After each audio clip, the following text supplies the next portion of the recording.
Assalamualaikum warahmatullahi wabarakatuh. Saya Risma Zenata. Untuk kali ini akan mencoba memaparkan sedikit penjelasan tentang manajemen bisnis. Nah, seperti yang kita tahu, di dalam menjalankan suatu bisnis, maka diperlukan suatu sistem yang dapat membantu kita untuk meraih kesuksesan di dalam menjalankan bisnis tersebut. Salah satunya adalah dengan menerapkan manajemen bisnis, di mana di dalamnya termasuk perencanaan, ada pengorganisasian dalam menggerakkan dan mengarahkan serta mengkontrol dari kegiatan atau aktivitas bisnis yang kita jalankan.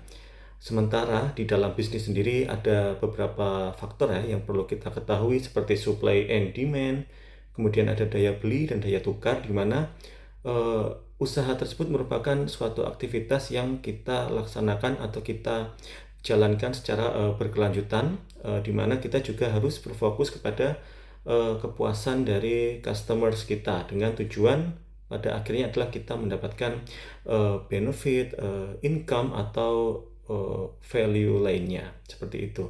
Kemudian di dalam menjalankan sebuah bisnis ada satu aspek yang kita ketahui bersama yang dinamakan dengan proses value adding, di mana kita memproses ya secara umum, misalkan kita memproses dari bahan dasar seperti bahan tanam, kemudian kita olah kembali sampai dengan menjadi produk dasar, produk setengah jadi, dan sampai produk akhir yang akhirnya mendatangkan revenue atau value lainnya.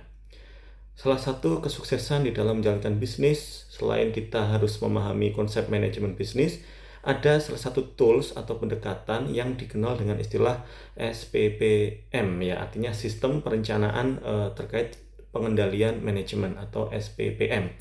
Sistem tersebut adalah suatu sistem yang terintegrasi atau terpadu yang menjadikan kita menjadi terarah dalam menjalankan sebuah bisnis. Di dalamnya ada terkait aspek perencanaan, proses, termasuk juga penganggaran, akuntansi, dan cara-cara pelaporan dan dokumentasi yang baik dan benar, termasuk dalam hal kita menjalankan bisnis dengan mengemban tanggung jawab dalam suatu organisasi untuk mencapai tujuan yang efektif dan efisien.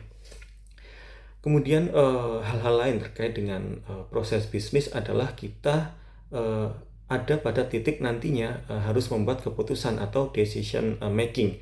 Beberapa perspektif terkait pengambilan keputusan, ada beberapa konsep atau pendekatan, ada rasional atau bounded rationality, dan juga intuitif.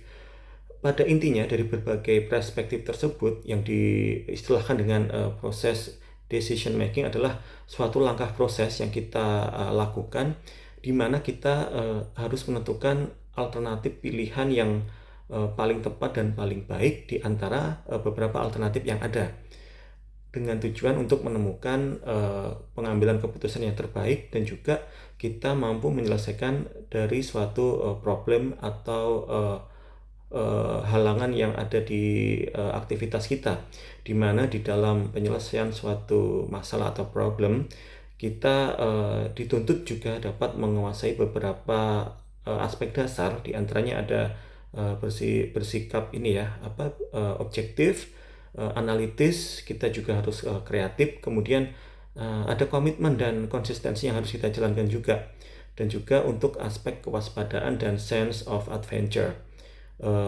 Empat langkah utama atau dasar-dasar dari problem solving. Pertama, tentu kita harus mampu mendefinisikan masalah, kemudian menganalisis penyebab masalah. Kita uraikan masalah apa saja yang mendasari hal-hal rintangan tersebut ya. Kemudian dari akar masalah itu kita akan kembangkan lagi menjadi berbagai alternatif solusi pemecahan masalah, dan terakhir kita tentukan mana alternatif terbaik yang dapat kita ambil untuk pada akhirnya kita mampu merencanakan suatu tindakan penyelesaian dan juga analisis persoalan potensial.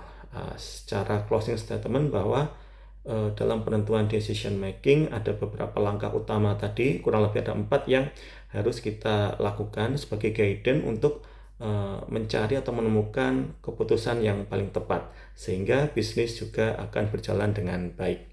Terima kasih. Demikian paparan untuk kita dapat pelajari bersama. Semoga dapat bermanfaat untuk semuanya. Assalamualaikum warahmatullahi wabarakatuh.